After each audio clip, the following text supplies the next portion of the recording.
Hi friends, welcome back to my channel. আজ আমি পটল সয়াবিন আলুর ঝোলের রেসিপি আপনাদের সাথে শেয়ার করতে চলেছি। তো দেখুন, আমি এখানে একটু আলু কেটে রেখে দিয়েছি ধুয়ে। পটলগুলো পিস পিস করে কেটে ধুয়ে এখানে রেখেছি। আর সয়াবিনটা আমি একটু ঠান্ডা জলে ভিজিয়ে রেখেছি। এটা একটু গরম করে নেব। গরম করে নিলে সয়াবিনটা ওটা নরম হয়ে যাবে। আপনারা এখানে ছোট সয়াবিন দিতে পারেন, আমি এখানে বড় সয়াবিন দিয়েছি। আমি এখানে পটলটাতে নুন হলুদ একটু মাখিয়ে রেখে দেব।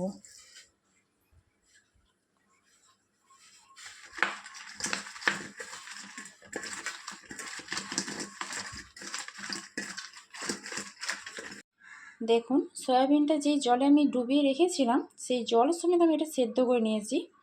দেখতে পাচ্ছেন সয়াবিনগুলো কত বড় বড় ফুলে গিয়েছে। এরপর এগুলো আমি ছেঁকে নেব। আমি কড়াই বসিয়ে দিয়েছি। এরপর এতে আমি সরিষার তেল দিয়ে দিলাম।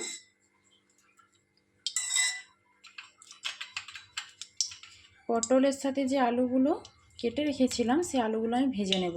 নুন হলুদ দিয়ে মাখিয়ে রেখেছিলাম।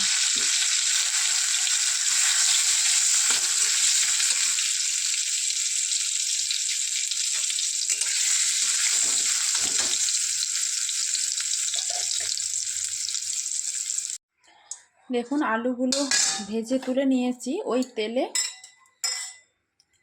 পটলগুলোও ভেজে নেব। আর একটু তেল দিয়ে দিলাম। নুন হলুদ মাখিয়ে রেখেছিলাম।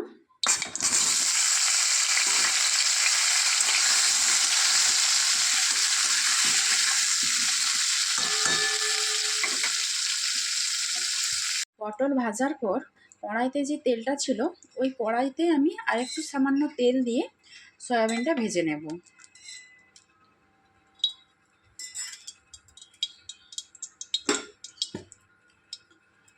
একটু নুন দিয়ে দিলাম।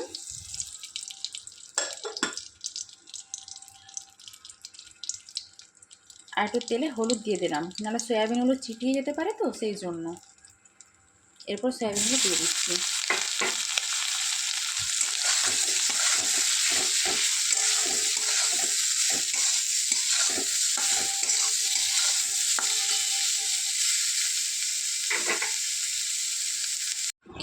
দেখুন, আমি পটলগুলো ভেজে তুলে নিয়েছি, আলুগুলো ভেজে তুলে নিয়েছি, আর সয়াবিনগুলো ভেজে নিয়েছি।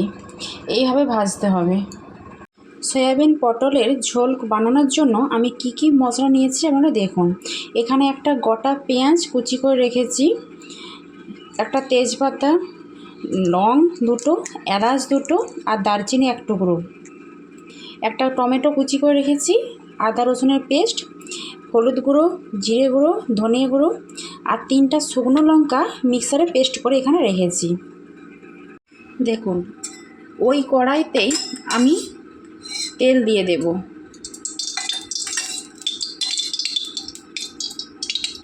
তেল গরম হয়ে গিয়েছে। এরপর আমি তেজপাতা আর গরম মশলাগুলো দিয়ে দেব।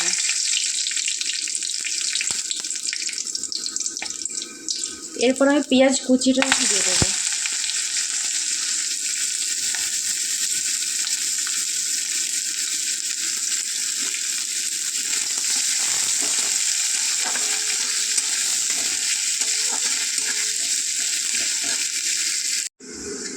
দেখুন, পেঁয়াজটা ভাজা হয়ে গিয়েছে। এরপর আমি এতে টমেটো কুচিটা দিয়ে দেব।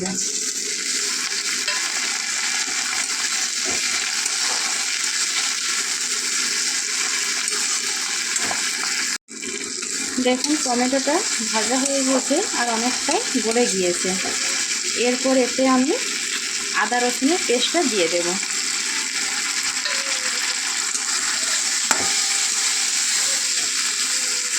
দেখুন, মশলাটা ভাজা হয়ে গিয়েছে। এরপর এতে আমি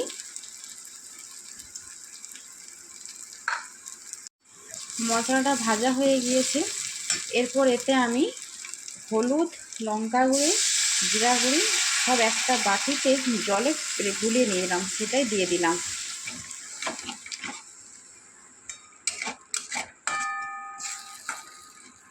এরপর মশলাটাকে ভালোভাবে কষিয়ে নিতে হবে তেল ছাড়া পর্যন্ত।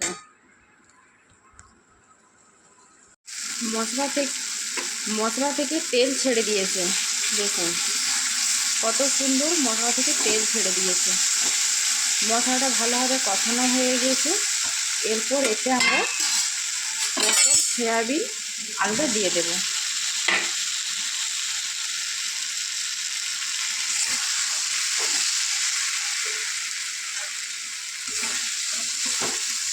এইভাবে এটা কষিয়ে নেব আরেকটু।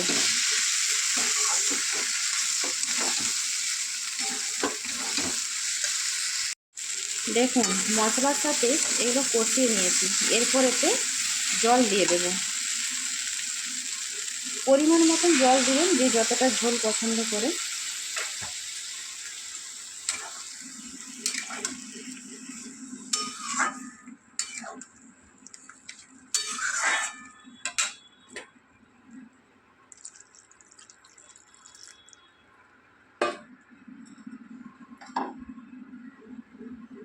নুন দিয়ে দেব পরিমাণ মতো।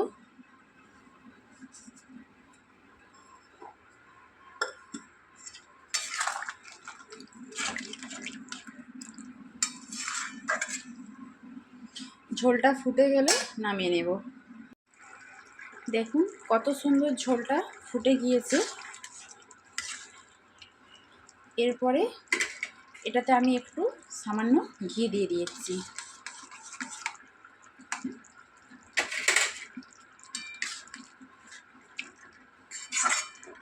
আর একটু ফুটে যায়, তারপর আমি নামিয়ে নেব।